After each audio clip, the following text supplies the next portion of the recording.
Snow was falling strangely that morning, slow, tired, like the sky itself was sinking to the earth, carrying a memory too heavy to hold.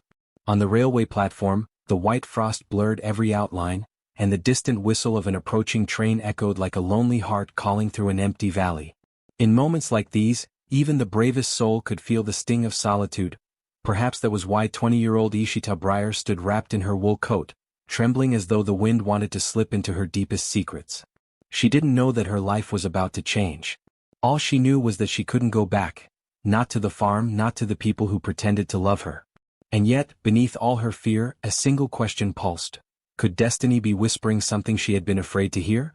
A crowd of strangers shifted and murmured around her, but everyone looked past her as though she were nothing more than a pale shadow between falling snow. Loneliness sat heavy on her small frame. Every memory of home, after her parents' death, burned like cold iron. The greedy cousins, the grabbed land, the forced silence. She had run because staying would have meant surrendering the last piece of herself. But running had its own terror. What if someone recognized her here? What if she was dragged back? And yet, something in the air felt different, almost protective. Was she imagining it? A tall man walked along the platform, brushing snow from the brim of his weathered hat.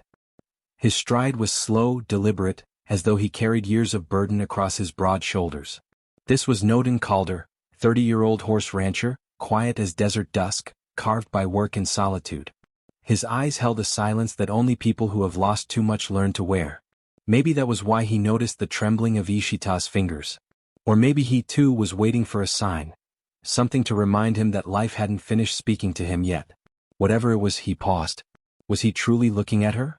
Before she could gather her breath, two men appeared at the far end of the station. Her cousins.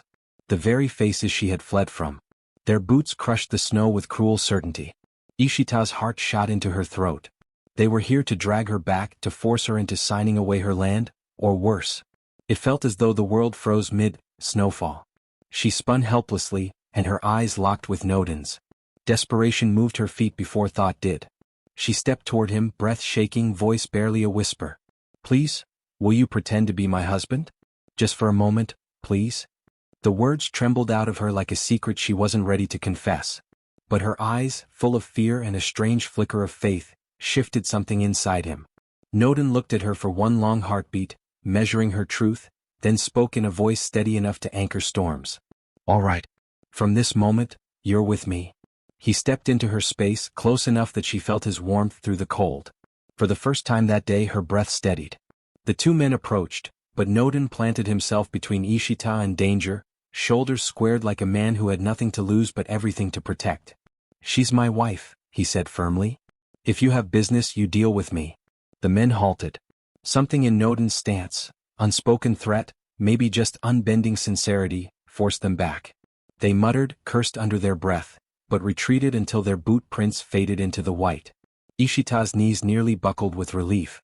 Her chest rose and fell like a bird finally freed from a snare.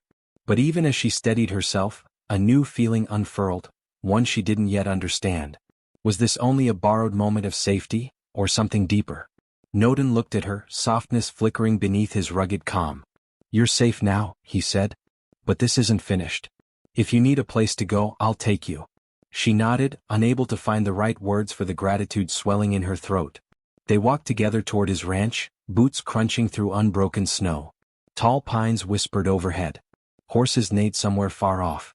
And between them stretched a silence not empty but strangely warm. Yet Ishita's heart kept asking, could she really trust a stranger? His home was modest but warm, smelling faintly of cedar and coffee.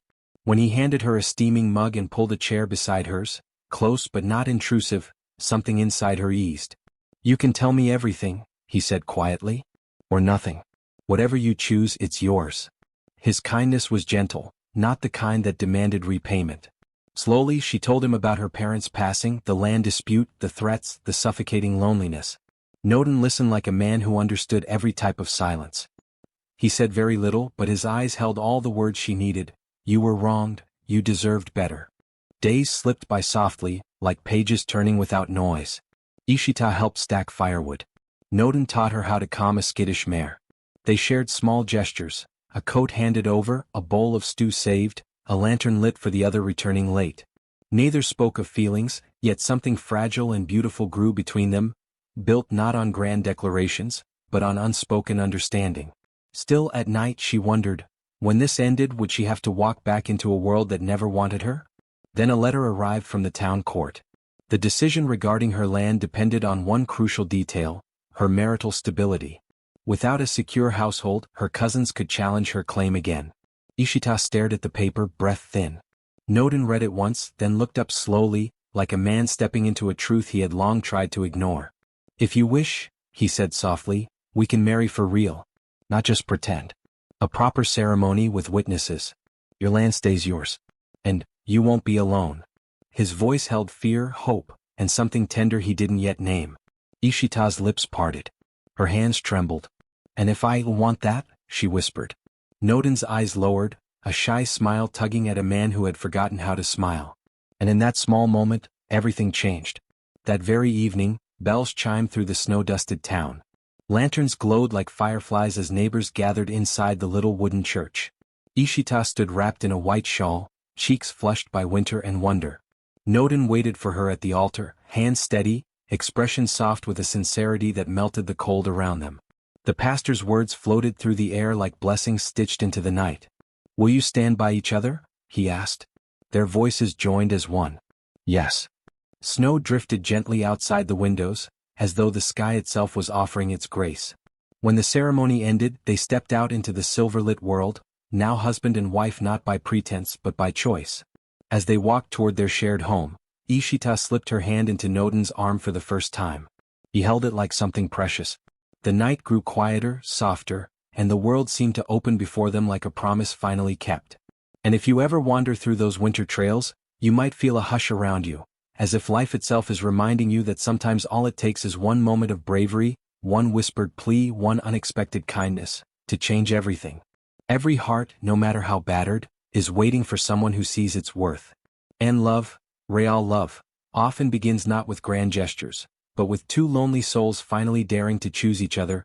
Winter had begun to soften around their ranch, its edges turning gentler, like a hard-lived life learning to breathe again. Ishita stood on the porch at dusk, one hand resting lightly on the railing, the other over her stomach as if cradling a secret too delicate for the wind to hear. Inside, Noden was repairing a saddle, unaware that the world was about to shift beneath his feet once more. She stepped in quietly. The lantern cast warm gold across his face. For a moment she simply watched him, this man who had once been a stranger in falling snow, and now was the safety of her every tomorrow. Her heart thudded with a joy that felt almost shy. "Noden," she whispered. He looked up, brows lifting at the tremble in her voice. I went to the doctor in town." Her eyes shimmered. "We're going to have a child." For a heartbeat he froze, like the earth listening for spring. Then something broke open inside him, something bright and wordless. He crossed the room slowly as if approaching a miracle he feared might vanish, and cupped her face with hands that trembled for the first time. "You're giving me a family," he breathed. And the room, the night, the whole quiet world seemed to glow.